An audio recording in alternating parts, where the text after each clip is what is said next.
రావచ్చు, పోటీ చేయొచ్చు. కాంగ్రెస్ పార్టీతో కంపారిజన్ ఎందుకు లేదంటే కాంగ్రెస్ పార్టీ జాతీయ పార్టీ. ఈ పార్టీలన్నీ పుట్టకముందు నుంచి, బీజేపీ కూడా పుట్టకముందు నుంచి ఉన్న పార్టీ. సో ఎక్కడన్నా పోటీ. అలాగే ఇప్పుడు ఇందాక సతీష్ గారు అన్నారు మేము జాతీయ పార్టీ అవుతామేమో అన్నా అని, మేము గుజరాత్ రేపు వెళ్తామేమో అని. సో ఇక్కడ ప్రధానంగా కాంగ్రెస్ పార్టీకి అబ్జెక్షన్ ఏంటి? తెలంగాణకి పవన్ కళ్యాణ్ వచ్చి మాట్లాడితేనో పోటీ చేస్తాను సార్. ఎవరు ఇక్కడికి వచ్చి ఏ రాజకీయాలు చేసుకున్నా మాకు ప్రాబ్లం లేదు. Okay, unless and until they hurt our sentiments. Telangana వాదాన్ని, లేకపోతే తెలంగాణ ప్రాంతాన్ని, తెలంగాణ ప్రజలని, వారి యొక్క మనోభావాలని, వాటిని ఎప్పుడైతే ఇబ్బందికరంగా మనసు నొచ్చుకునేటట్టుగా వ్యవహరిస్తారో, ప్రెస్ క్లబ్లకు వచ్చి ప్రెస్ మీట్లు పెట్టి బరాబర్ చేస్తామనేటటువంటి హుకుం జారీ చేసేటటువంటి మాటలు మాట్లాడతారో, పోనీ చేసినటువంటి చరిత్ర ఉండుకుంటా పార్ట్ టైం పాలిటిక్స్ చేయనీకే వచ్చి ఇట్లాంటి మాటలు వాడితే ఎవరు కూడా ఎంటర్టైన్ చేయరు. నువ్వు ఫుల్ టైం ఈడనే వండుకుంటా తెలంగాణ ప్రజల కోసం ఇట్లా ఆరాట పడుకుంటా కొట్లాడుకుంటా రోడ్ల మీద ఉండుంటే బ్రహ్మాండంగా ప్రజలే గుండెలలో పెట్టుకుంటారు. ఈ రెండింటికి చాలా తేడా ఉంది. 12 ఏళ్ళ సంది అంటే ఇప్పుడే సోదరుడు సతీష్ చెప్పిండు, 12 ఏళ్ళ సంది ఇంకా టైం ఉంది అని అన్నాడట. మరి 12 ఏళ్ళ పవన్ కళ్యాణ్ గారికి సెల్ఫీలలో నిరుద్యోగులు సూసైడ్ చేసుకుంటుంటే తెలంగాణలో కనిపించాలి, వరికుప్పల మీద రైతులు చచ్చిపోయినప్పుడు కనిపించాలి, లేకపోతే అహంకారంతో ఆ రోజు నాయకులు నీలిగినప్పుడు నీకు కనిపించాలి. కానీ ఈరోజు నిరుద్యోగులు చచ్చిపోతున్నప్పుడేమో కనిపించలేదు సమస్యలు. నిరుద్యోగులకు ఈరోజు ఉద్యోగాలు ఇవ్వనీకే నోటిఫికేషన్ ఇచ్చిన రోజు మాత్రం నిరుద్యోగం మీద నేను మాట్లాడతా అని చెప్పి తెలంగాణకు వచ్చి నువ్వు మాట్లాడు. తెలంగాణకు వచ్చి మాట్లాడి మీరు ఒక న్యూట్రల్ ప్లాట్ఫామ్ అన్న తీసుకునిరా. ఆయన అక్కడే అడ్డుపడుతున్నాడు. తెలంగాణకు వచ్చి అన్న దాని మీద నేను ఎందుకు రాకూడదు, ఎక్కడికైనా వస్తా అని. అవును, నేను కూడా పోతా. నేను మొన్న కూడా కేరళ ట్రిప్ పోయొచ్చిన, మహారాష్ట్ర ట్రిప్ పోయొచ్చిన, ఎక్కడికైనా పోయేటటువంటి స్వేచ్ఛ ఉంటుంది. నేను కేరళకు పోయేసేసి నీ అయ్య జాగిరా అని చెప్పి కేరళలో నేను మాట్లాడింది అనుకోండి, అక్కడనే రగడొస్తుంది. పోయి రావచ్చు, మనం ఉండొచ్చు, ఆడ ఆస్తులు కొనుక్కోవచ్చు, ఆడ మన కుటుంబాలతో సంతోషంగా ఉండవచ్చు, మన వ్యాపారాలు మనం చేసుకోవచ్చు. కానీ మీ అయ్య జాగిరా బరాబర్ వస్తా అని చెప్పి రెచ్చగొట్టేటటువంటి భాషలకు నువ్వు ఎప్పుడైతే వస్తావో, మనోభావాలు ఎప్పుడైతే ఆ యొక్క ప్రాంత ప్రజలే దెబ్బతింటాయో, ఆ రోజు రాజకీయం అనేటటువంటి దాంట్లో ప్రతిస్పందన ఇదే విధంగా వస్తుంది. బీజేపీ కంటే పెద్ద పాత్ర లేదు, రాష్ట్రం ఇచ్చిన దాంట్లో లేదు, కొట్లాడిన దాంట్లో లేదు.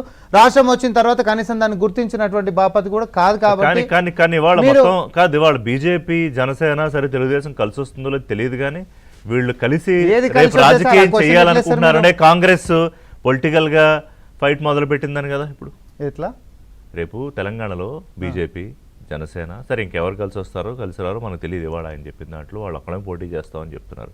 సో ఈ పొలిటికల్ కాంబినేషన్ కనుక ఎమర్జ్ అయితే కాంగ్రెస్ పార్టీ పొలిటికల్ ఇబ్బంది కలుగుతుందని మీరు మొక్కలోనే కట్ చేసేయాలని ఒక స్ట్రాటజీ. ఒకటి గుర్తుపెట్టుకోండి, ఇందాక సోదరుడు చెప్పినట్టు మేము కేరళ కూడా పోయినాం, లేకపోతే కర్ణాటక కూడా పోయినాం. కేరళ జనసేన పోయింది కూడా బీజేపీకి భజన చేయనికనే, కర్ణాటక పోయింది కూడా బీజేపీకి భజన చేయనికనే, బీజేపీకి ఓట్లు వేయమని బ్రహ్మాండంగా ప్రచారకర్తలకు పోయారు. ఎస్, ఆ పార్ట్నర్సే ఇక్కడికి వచ్చి ఆ రాజకీయాలు చేస్తారు కాబట్టి బరాబర్ కాంగ్రెస్ పార్టీ నుంచి మనం స్పందిస్తాం. అది ఇంకొకటి, రేపు పొద్దున పవన్ కళ్యాణ్ గారు ఇక్కడికి వచ్చి ఇదే తెలంగాణలో కృష్ణా జలాలలో మన వాటా ఎంత అని చెప్పి కొట్లాడుతాడు చెప్పాలి లైవ్లో. ఎందుకంటే సెంటిమెంట్, నీళ్లు నిధులు నియామకాల యొక్క స్లోగన్ల మీదకించి రాష్ట్రం వచ్చింది సార్.